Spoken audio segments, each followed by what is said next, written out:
It feels heavy. I've gotten some of these. Adjustable I've gotten some of laptop these stand. other ones, and they felt kind of flimsy. So this one kind of feels a little heavier than some of the other ones I've opened.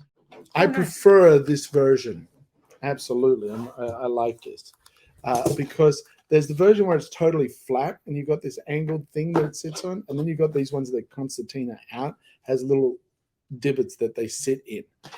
The ones that they sit in like this, I have found to be more functional and beneficial than the other version, because I've noticed that the other versions, that even when you tighten them all in, and they slip a bit.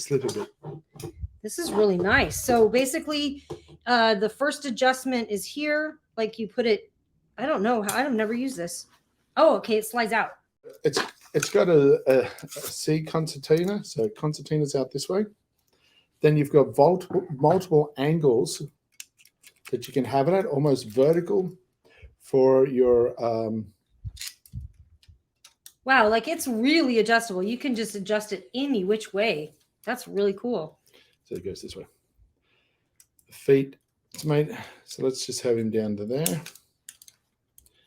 and count out the number of holes on both sides. So now I've got it that way. Nice. So then your computer would sit here. It is very, very solid.